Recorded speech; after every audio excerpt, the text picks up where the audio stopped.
যে পুলিচৰ physical fitness আমি পাস কৰিলো এতিয়া লিখিত পৰীক্ষা কেতিয়া হ'ব ফেব্ৰুৱাৰী মাহৰ ভিতৰত এই লিখিত পৰীক্ষা সমাপন কৰাৰ বাবে আমি প্ৰচেষ্টা কৰিম বহুত লৰা ছোৱালীয়ে সুধিছে যে মামা এডিআৰই ৰিজাল্ট কেতিয়া দিব এডিআৰই ৰিজাল্টটো আমি তৃতীয় আৰু চতুৰ্থ বৰ্গৰ আটাইকেইটা পৰীক্ষাৰ ৰিজাল্ট আমি ফেব্ৰুৱাৰী মাহৰ শেষৰ ফালে বা মাৰ্চ মাহৰ প্ৰথম সপ্তাহতে দিবৰ বাবে আমি চেষ্টা কৰিম ইতিমধ্যে এই গোটেই প্ৰচেষ্টাবোৰ আৰম্ভ হৈছে আৰু আমাৰ প্ৰচেষ্টা হ'ব যে নিৰ্ধাৰিত সময়ত এইবাৰ আমি প্ৰতিশ্ৰুতি দিয়া অনুসৰি ৩০,০০০ নিযুক্তি আমি যাতে সমাপন কৰিব পাৰো প্ৰাদেশিক যোৱা ৩টা বছৰত লোকসেৱা আয়োগৰ পৰীক্ষাকো আমি এক নিৰ্মল গংগালৈ ৰূপান্তৰ কৰিলো আৰু এইবাৰৰ এডিআৰই পৰীক্ষাক যদি আমি নিকা আৰু সম্পূৰ্ণ শুদ্ধ স্বচ্ছতাৰে কৰিব পাৰো তৃতীয় আৰু চতুৰ্থ শ্ৰেণীৰ নিযুক্তিও এক নিৰ্মল গংগাত পৰিণত হ'ব আমাৰ ৰাজ্যখনত যুৱ প্ৰজন্মৰ বাবে ই এক আশাৰ বতৰা অসমৰ ইতিহাসৰ বাবে ই এক যুগজয়ী সন্ধিক্ষণ এক কালজয়ীক্ষণ অসমৰ বিভিন্ন আমাক সমালোচনা কৰা সংবাদ মাধ্যম সামাজিক মাধ্যমত যিসকল লোকে আমাক হততে সমালোচনা কৰি থাকে তেখেতসকলে এবাৰ মাত্ৰ আকৌ এবাৰ চিন্তা কৰি চাওক কংগ্ৰেছ দলৰ মুখ্যমন্ত্ৰী এজন থাকিলে অসমত কংগ্ৰেছৰ চৰকাৰ থাকিলে চৰকাৰী চাকৰিত এনে নিৰ্মলতা স্বচ্ছতা সম্ভৱ হ'লহেঁতেন নেকি আমাক সমালোচনা কৰা সকলেও এটা মুহূৰ্তৰ বাবে কংগ্ৰেছৰ সেই শাসনকাললৈ মনত পেলাওক ডাঙৰ ডাঙৰ মন্ত্ৰী লৰা বিষয়াৰ লৰা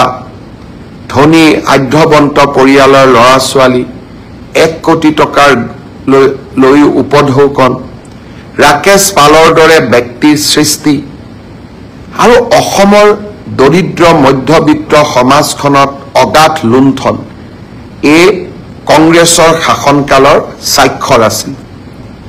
আজি আমাৰ শাসনকালত আমি সেই ব্যৱস্থাক প্ৰত্যাহ্বান জনালো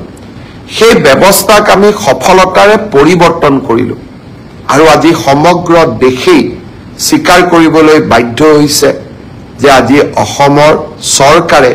অসমৰ ৰাইজে টকা পইচা নিদিয়াকৈ চাকৰি পোৱাৰ ব্যৱস্থা এটাক আদৰণি জনাইছে আৰু তাক আমি আনুষ্ঠানিক ৰূপ দিছো পৰীক্ষাৰ ফলাফল হ'ল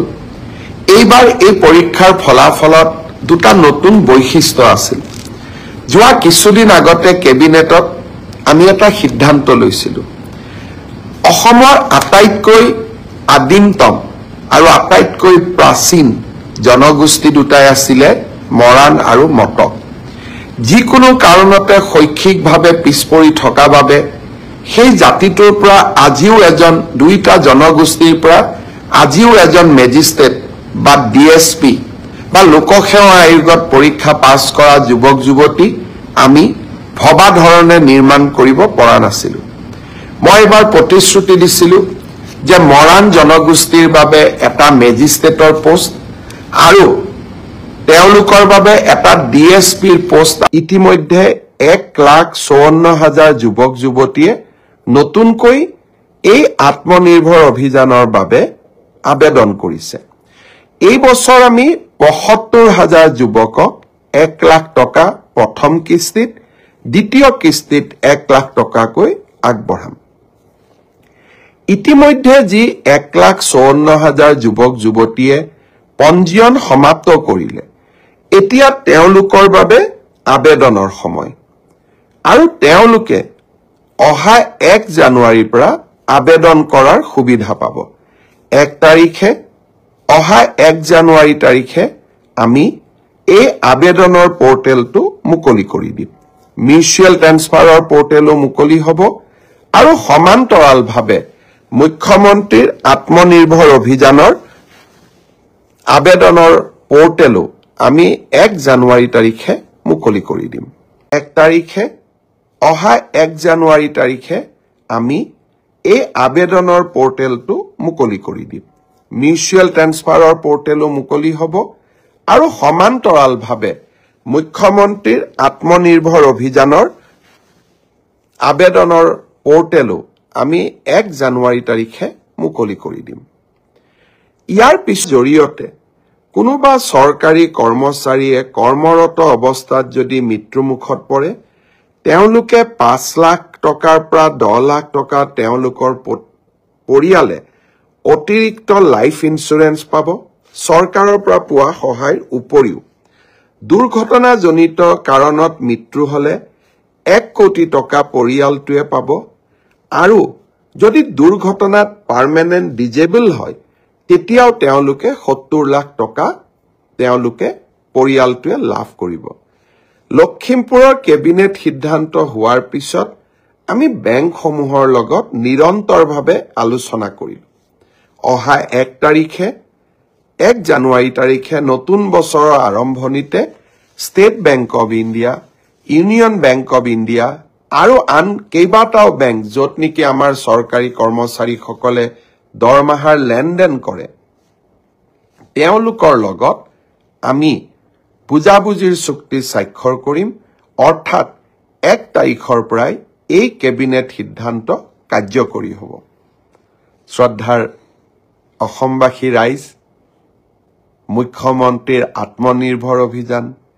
কৰ্মচাৰীসকললৈ জীৱন সুৰক্ষা আৰু মিউচুৱেল ট্ৰান্সফাৰ প্ৰতিটো প্ৰতিশ্ৰুতিকে বাস্তৱত ৰূপায়ণ কৰিবৰ বাবে আমি প্ৰতিটো মুহূৰ্তই কাম কৰোঁ আৰু এই কামবিলাক সম্পূৰ্ণ হোৱাৰ লগে লগে এই কৰ্মযজ্ঞৰ ফচলসমূহ আপোনালোকৰ বাবে লৈ আহোঁ অহা 1 জানুৱাৰীৰ দিনটোত এনে 3টা কৰ্মযজ্ঞৰ ফচল আপোনালোকৰ ওচৰলৈ মই লৈ আহিবলৈ চেষ্টা কৰিম শ্ৰদ্ধাৰ ৰাইজ অহা 31 ডিচেম্বৰত মিছন বসুন্ধৰাৰ আবেদনৰ সময় শেষ হ'ব এইবাৰ মিছন বসুন্ধৰাত আমি চেষ্টা কৰিছো যাতে অসমৰ শিক্ষানুষ্ঠানসমূহ ক্লাবসমূহ সাংস্কৃতিক অনুষ্ঠানসমূহ আমাৰ মন্দিৰসমূহ নামঘৰসমূহ এওঁলোকে যাতে য'ত আমাৰ এই অনুষ্ঠানবোৰ আছে